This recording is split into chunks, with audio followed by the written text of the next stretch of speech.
Bab 10. Sebagai orang dewasa, aku sering mengetahui warisan aneh yang dibawa sang waktu untuk para pelancong. Kerinduan untuk mendatangi lagi tempat-tempat yang pernah kita datangi. Menemukan dengan sengaja apa yang pada kesempatan pertama dulu tak sengaja kita temukan. Merasakan sekali lagi gairah menemukan sesuatu. Kadang-kadang kita mencari lagi tempat-tempat yang sebetulnya biasa saja, tidak istimewa. Kita cari tempat itu hanya karena kita ingat tempat tersebut. Setelah kita temukan, ternyata semuanya berbeda. Pintu berpermukaan kasar itu masih ada, tapi jauh lebih kecil. Siang hari berawan, bukannya cerah. Musimnya musim semi, bukan musim gugur. Kita sendirian saja, bukan bersama 3 teman. Atau yang lebih buruk, kita dengan 3 teman, bukannya sendirian. Pelancong yang masih sangat muda tidak tahu banyak soal fenomena ini. Tapi sebelum merasakannya sendiri, aku sudah melihatnya pada diri ayahku. Di Saint Matthew de Pyrénées Oriental. Aku merasakannya dalam dirinya, bukan membacanya dengan jelas, misteri pengulangan itu. Aku tahu ia pernah kesini bertahun-tahun lalu, dan anehnya tempat ini membuat ia banyak merenung, lebih daripada tempat-tempat lain yang pernah ia kunjungi. Ia pergi ke daerah Emona sekali sebelum kami ke sana, dan ke Ragusa beberapa kali. Ia pernah mengunjungi Villa Batu Massimo dan Giulia untuk makan malam, beberapa kali selama beberapa tahun. Tapi di Saint Matthew, aku merasa ia sangat merindukan tempat ini. Sering memikirkan tempat ini karena alasan-alasan yang tidak pernah ku ketahui. Mengenang tempat ini tanpa menceritakannya pada orang lain. Dia juga tidak menceritakannya padaku sekarang, hanya mengatakan jalan ini akan berbelok sebelum sampai ke dinding biara, dan tahu pintu mana yang menuju sanktuari, cloister, atau akhirnya ruang bawah tanah. Ingatan akan detail bukan sesuatu yang baru bagiku. Aku pernah melihat dia berjalan ke pintu yang benar di gereja-gereja tua terkenal sebelum ini. Atau mengambil belokan yang benar ke ruang makan biara kuno. Atau berhenti membeli karcis di pos penjagaan yang benar di jalan berkerikil yang benar. Atau ingat di mana dulu dia minum kopi yang sangat nikmat. Bedanya dengan di Saint Matthew adalah dia seakan-akan tidak perlu mengingat. Ia malah seakan bicara pada diri sendiri. Ah, itu dia lubang setengah lingkaran yang indah di atas pintu-pintu itu. Rasanya aku ingat adanya di sisi sini. Ayahku tampak menatap satu persatu pemandangan yang bisa dilihatnya dengan mata tertutup. Sedikit demi sedikit kusadari. Bahkan sebelum kami selesai mendaki jalan terjal yang dipayungi pohon-pohon sipres menuju gerbang utama. Bahwa yang diingatnya bukanlah detail arsitektur, tapi kejadian. Biarawan berjubah coklat panjang berdiri di samping pintu kayu membagikan brosur pada turis-turis. Seperti yang kuceritakan, biara ini masih dipakai, kata ayahku dengan nada biasa. Ia memakai kacamata hitamnya, walaupun kami berada di bawah bayangan dinding biara. Mereka membatasi kunjungan hanya beberapa jam sehari.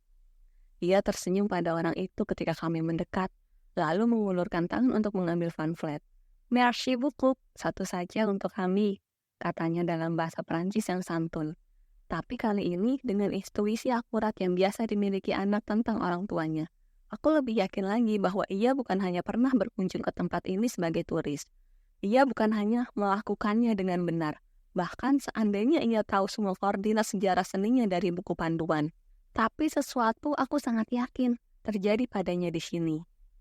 Kesan keduaku sama cepatnya berlalu seperti yang pertama, tapi lebih tajam.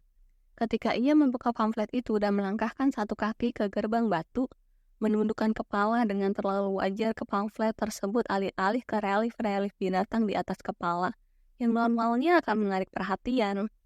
Aku melihat ia belum melupakan emosi lama mengenai biara yang akan kami masuki ini.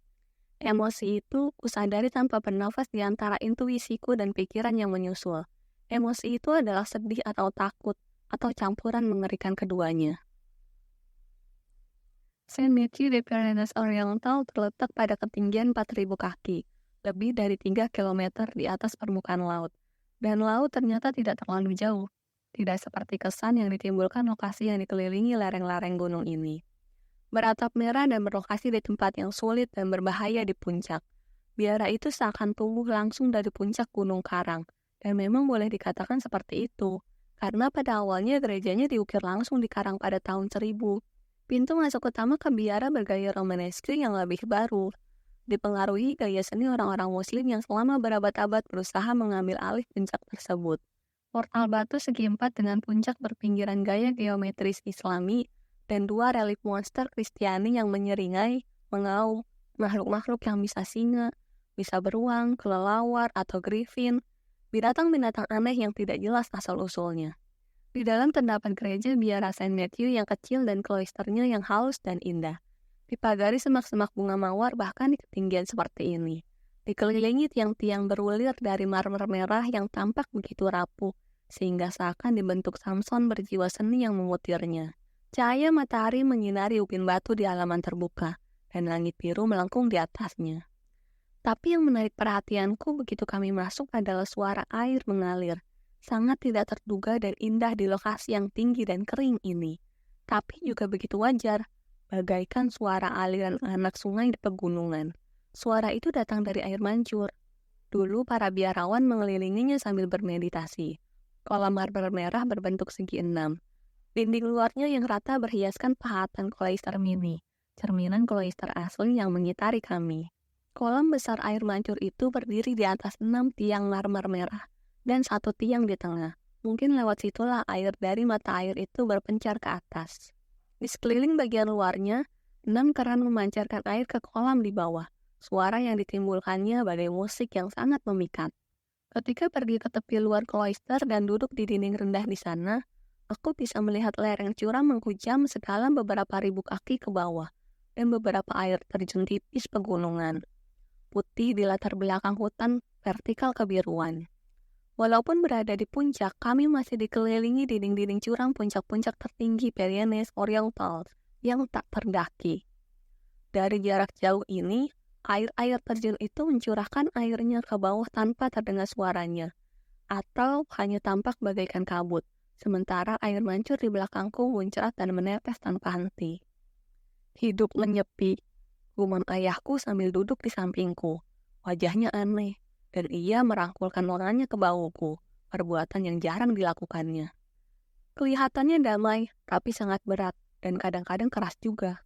Kami duduk sambil memandang melintasi jurang yang begitu dalam sehingga cahaya matahari pagi belum juga mencapai dasarnya. Sesuatu menggantung berkilauan di udara di bawah kami, dan kusadari apa benda itu bahkan sebelum ayahku menunjuknya. Burung pemangsa berburu di sepanjang lereng, melayang-layang bagaikan serpihan tembaga tertiup angin. Lebih tinggi daripada elang, renung ayahku. Kau tahu, elang simbol yang sangat Kristiani. Simbol Santo Yohanes. Matius San Matthew bersimbol malaikat. Lukas lembu jantan. Dan Santa Markus tentu saja singa bersayap. Kau lihat, singa itu di mana-mana di sekitar Laut Adriatik, karena ia orang suci pelindung Venesia. Cakarnya memegang buku.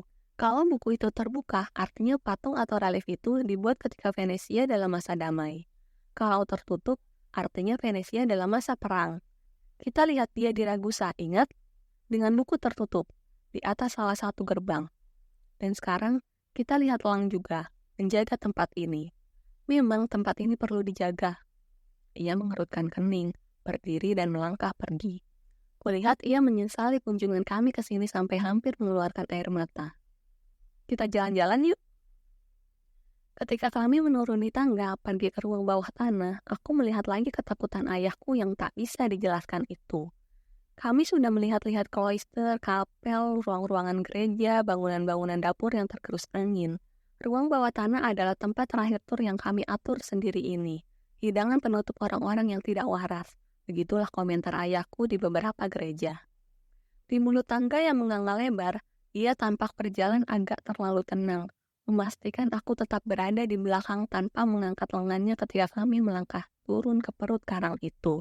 Udara dingin berembus menyambut kami dari dalam perut bumi yang gelap. Turis-turis lain sudah meninggalkan tempat itu, dan kami berdua saja di sana. Ini ruang tengah gereja yang pertama, ayahku menjelaskan sekali lagi, biarpun tak perlu dengan suara yang sangat wajar.